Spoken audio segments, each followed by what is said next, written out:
Spinner ಅಂತ ಹೇಳಿ spy ಆಗಿ ಬಂದಿದೆ, ಬರೀ ಬೌನ್ಸರ್ ಎಸೆಯುತ್ತೆ ಬಂದಿ ಆ ಸಿಂಹ.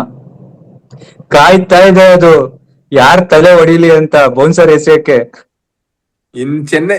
ಚೆನ್ನೈ ಬಗ್ಗೆ ಹೇಳ್ಬೇಕು ಅಂದ್ರೆ ಥ್ರೆಟ್ ಅನ್ಸೋದು RCBಗೆ ಚೆನ್ನೈ ಟೀಮ್ ಇಂದ ಏನಾರು ಅಂದ್ರೆ ಅದು ಸರ್ಫರಾಜ್ ಖಾನ್. ಸ್ವಲ್ಪ ಇವಾಗಿರೋ ಫಾರ್ಮ್ ಅಲ್ಲಿ ಸರ್ಫರಾಜ್ ಖಾನ್ ಒಂದ್ ಥ್ರೆಟ್ ಆಗ್ಬೋದು.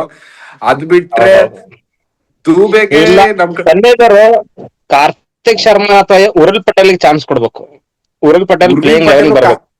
ಕಾರ್ತಿಕ್ ಶರ್ಮಾ ಆಕ್ಚುಲಿ ಉರ್ವಿಲ್ ಪಟೇಲ್ ಕಿಂತ ಒಳ್ಳೆ ಬ್ಯಾಟ್ಸ್ಮನ್, ಬಟ್ ಆ ಪ್ರೈಸ್ ಟ್ಯಾಗು 14 crore ಇದರಿಂದ ಸ್ವಲ್ಪ ಅವ್ರಿಗೆ ಇದು ಬರ್ತಾ ಇದೆ. ಇನ್ನು ಚಿಕ್ಕ ಹುಡುಗ, ಅದ್ ಸ್ವಲ್ಪ ಕಷ್ಟ ಆಗ್ತಿದೆ.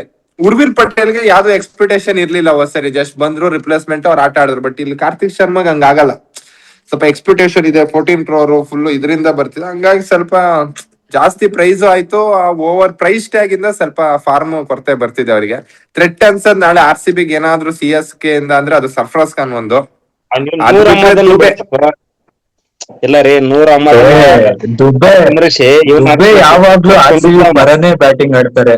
ಎಷ್ಟೇ ಕಷ್ಟ ಇದ್ರು, ಎಂತ ಇಂಪಾರ್ಟೆಂಟ್ ಮ್ಯಾಚ್ ಇದ್ರು RCB ಪರನೇ ಬ್ಯಾಟಿಂಗ್ ಆಡ್ತಾರೆ ಅವ್ರು ಯಾವಾಗ್ಲೂನು. ನಮಗ್ ದುಬೆ ಏನ್ ಕಂಟಕ ಆಗಲ್ಲ ನಾಳೆ ಮ್ಯಾಚ್ ಅಲ್ಲಿ. ನಿಮಗೆ